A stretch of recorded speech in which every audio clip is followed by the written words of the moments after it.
How's it going out there, YouTube? My name is Jesse, and I am the curator for the Golden Age, and this is another... Lost Heroes of the Golden Age. Yes, this is another Lost Heroes of the Golden Age. And this time we're doing... Why is the Christmas stuff still up? Oh, I like to leave it up after a little bit after the holidays. It's already after New Year's. I'm also lazy, and I'll eventually get to it. It better not still be up in the next video. Oh, God, I hope not. Okay, this time we are doing one that's a little unusual.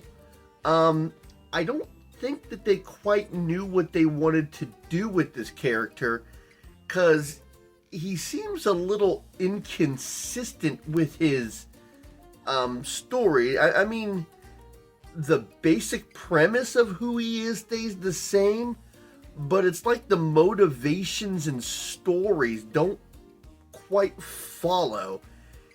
I mean, it's really weird. It's like, hey, I want to do this with the guy, but I want to also do this, and then I want to also do this. But it seems so inconsistent. And in the last issue, I don't know what they were going with the costume. I mean, yeah, you want to make your costume superhero, I understand that, but this was just not the way to go about doing it. I mean, Jesus.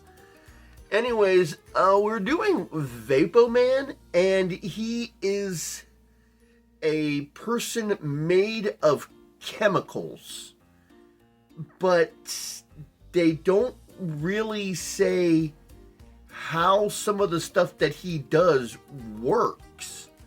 I mean, being able to expand or contrast his body, that's not really explained. Having the ability to disintegrate things, I guess that can be kind of explained. Now, him being a chemical man, I understand how he can turn his body into other chemicals. That part makes sense. The other stuff, I'm not really following that too well. Anyways, I go over him pretty well. The costume designs through his 4 issues. 4 issues, 7 pages each. And then we go over his origin, so you can see what they were going with when they started out, and then how quickly they abandoned the premise. So, I mean, I don't even know if you're going to get what they were going for with this one. So, let's go ahead and get into Vapo-Man on this Lost Heroes of the Golden Age. Vapo-Man. Vapo-Man, Bradford Cole, first appeared in Liberty Scouts number 2 in 1941. Publisher is Centaur, and the creator is Sam Gilman. Now, as we were stating, we are doing the Heroes out of Liberty Scouts and Man of War. Vapo-Man had 4 appearances. Liberty Scouts 2 and 3, and Man of War 1 and 2. Technically, he's in Liberty Guard comics, which we've already said was a reprint of the Man of War number 1. Vapo-Man is a weird and interesting hero. He has a number of abilities. He can disintegrate things by touching them. He can expand or contrast his body, which makes him grow in size, where he can become small or he can become large.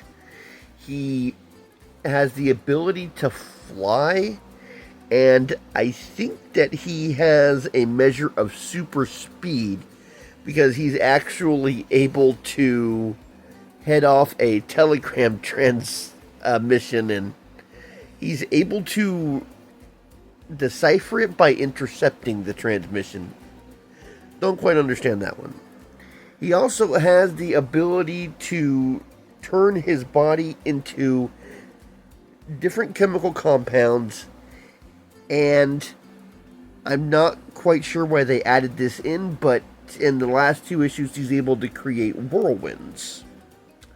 So when Vapo-Man, the chemical concoction makes him Vapo-Man. It's not really cute. It's not really. They don't say whether he ingests it or whether he gets doused in it. The disintegrating powers doesn't seem to come into effect in the Man of War comics, and they kind of hinted at the size changing abilities in the first Man of War, but they didn't seem to follow that on the Man of War 1 and 2. Now, as for his costumes, in his first appearance, after he changes, he has the yellow shirt and trunks. No gloves, no boots. In the second Liberty House number 3 and Man of War number 1, he has just the trunks. That's it. Nothing else. And in Man of War number 2, he has got one of the weirdest outfits. It looks like kind of a halter top crop top with a turned up collar. The mask that comes with a chin strap on it. The boots and the trunks, and the top is attached to the trunks by, I guess, a clip in the front and the back. Now, the weird thing is, this is something that you would more see with the female superheroines wearing instead of the male superhero. So it does kind of look out of place on him. And I'm not really a fan of the artwork at the start of the story in Man of War number 2. It felt kind of lazy, and I guess you can see it. I don't see what the point of him wearing a costume like this is. It's not like he had a secret identity. And when he's able to do the whirlwinds in the second Man of War comics, the whirlwind, he has his face sticking out of a wind tunnel. It's really ridiculous. Now, for some reason, and they didn't do it in the other appearances, only in his last appearance, under his title name Vapo-Man, there is a ... dash, and that stands for the letter V. It's not in the other issues. Well, of course, neither is the costume. It's like the first 3 issues were a setup, and then the 4th issue was supposed to be the superhero. I don't like the costume. Even if he had started with a costume like this from the beginning, I still wouldn't like it. It doesn't look good. So, I mean, I just don't know what they were going with. Okay, so we got over the powers, the costume changes. He didn't have a girlfriend. He didn't have time. And he had some sort of revenge thing that didn't follow through proper. In the first issue, he said he was going to get revenge on the Secretary of Defense. In the second issue, I think it's the same secretary, but the very first time we see the Secretary of Defense, he goes unnamed. In the second issue, he has a name. He vowed to get revenge, but in the Man of War comics, the idea of getting revenge seems to be completely abandoned, and he goes after Nazis both times.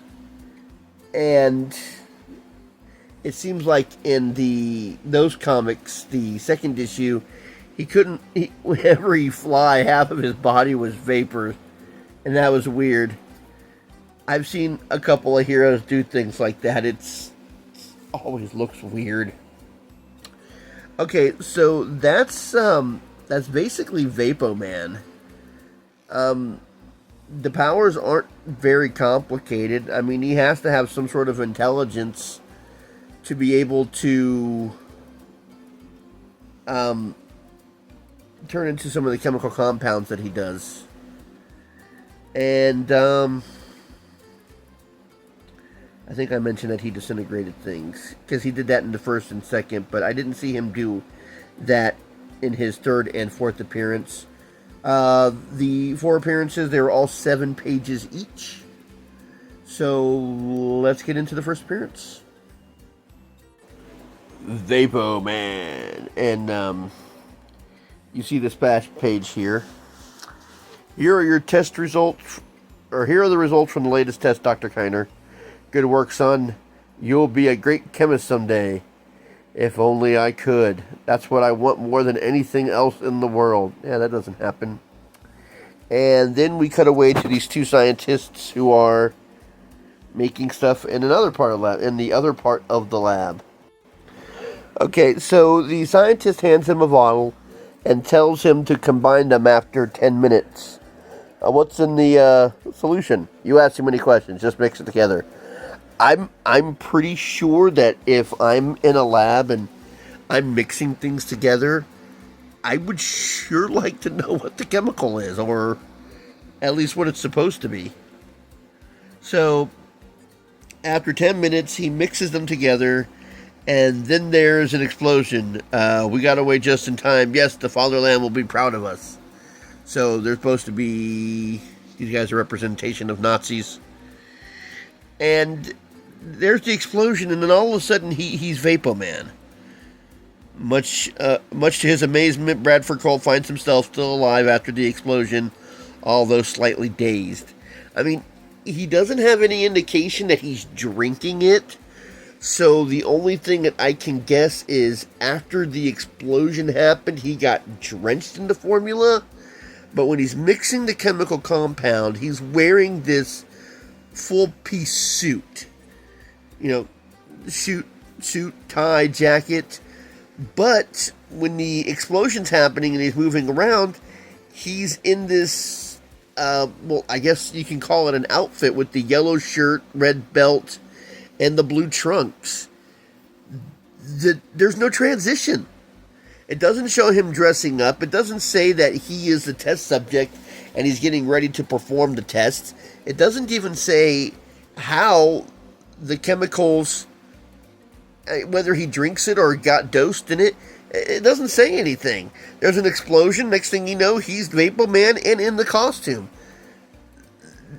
The transition is actually rather jarring. Okay. Here I am, Brad. I'm pinned under the steel girder. So he goes over to the steel girder and he finds out that he's able to make it disappear. He disintegrates when he touches it. So it has happened at last. You are a chemical man that scientists have been striving to create for ages. That's an odd thing to say surrounded by fire in a collapsed factory while you're dying. Oh, I'm dying. You're the chemical man we've been trying to create. Okay.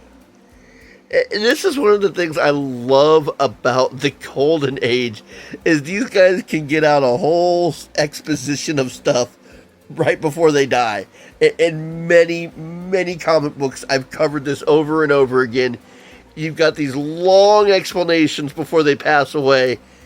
I just hope that if I'm ever on my deathbed, I can give out as much information before I pass away. Anyways. For centuries, chemists, like right here, this is what he says before he dies. For centuries, chemists have sought in vain for the formula which would decompose man and change him into a gaseous state. Once acquired, you have the ability of willing yourself in and out of this state. You are the long sought for Vapo-Man. And right there, you'd think that he would pass away because he says Vapo-Man. But Doc, how can I use these strange powers? Listen carefully, Brad, for I am shrinking rapidly. I mean, how much stuff were you able to tell him? Okay. So he tells him to use his power, for something good. I will fight for good. I mean, they always do. I give you my solemn word, Doctor, from this day on, I dedicate myself to the fight against evil through my new powers. Goodbye, Dr. Kenner. So then we see him fly off, and it says that he is after the treacherous spies. That's, okay. So we see them catch up. And expanding one of his arms, Vapo-Man reaches out. That's a big hand. And he grabs both of them and turns on his disintegrating ray. So he's not above killing his enemies. So he says he's going to report to the Chief of Defense and offer his service. He shows the Chief of Defense what he's capable of, how he shrinks down and then expands very large. Whew, that's enough. I believe anything now. Wait here. I must consult my aides at once. So he goes to them and tells them about Vapo-Man. In my office, a human gas man calls himself Vapo-Man. No, I'm not crazy. I'll prove it. And it sounds like the Secretary of Defense is in league with the fifth columnists. Because they're all talking about how they're going to handle Vapo-Man. Because he seems to be problematic.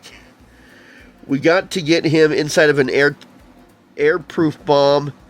Then we seal the bomb, place it on a rack with the rest of the bombs, and then accidentally, yes, accidentally, the bomb goes off. Very good. So they go back to Vapo-Man, they talk to him, and when he shows up to talk to the Secretary of Defense, he's in the yellow suit, belt, and trunks. When the aides come in and talk to him, he's back in the suit again. No context. He's just in the suit. So they tell him that they want to test out his powers. So, okay, he says, we want to put you in this airtight bomb. So he says, okay, take the bomb off. Boom, he's back in the suit again. How? I mean, you could have at least shown us that the clothes were changing. I mean, I didn't know that. I knew that you had a lot of different chemical powers. I didn't know you could make suits appear and disappear at will. Okay. So he says, climb in. He's like, why do I need to climb in? I can just float in. So they capture him and seal him in. So it looks like he can't be, or he can't escape something that's airtight. So they put him on the rack with a whole bunch of other bombs. And let's see. We'll just go over this whole last page because, oh, that's the explanation. At exactly 4:30, the time bomb goes off. Immediately, all the bombs go off in quick succession. The bomb holding Vapo-Man explodes, but instead of being annihilated, Vapo-Man emerges in a gaseous state and quickly smothers the flame, preventing further explosions. Sabotage. Well, it looks like I have a job to do on the Chief of Defense next issue. So, a little bit of fourth wall breaking before he leaves. It's too bad you never actually get your revenge. You don't go after him anymore after this issue. And that's Vapo-Man. Well, I hope you enjoyed this video. I hope that you realized how silly this character was as much as I did. There is definitely one more hero that we're going to cover out of these pages. Definitely one more. I'll take a look at the rest of the stories and see if I want to cover anything else. Because we've already covered Man of War, and that was really early on in the Golden Age. And I'll take a look at that video and see if I might want to do a re-review. I think a lot of the videos when I first started doing this format were a little rough. So I might want to redo that one. I might not. It might have been good enough. But I'll review the other stories and see if anything else is worth reviewing out of this. But we definitely got one more. And he'll be coming up in the next video. So until then, I'll be seeing you.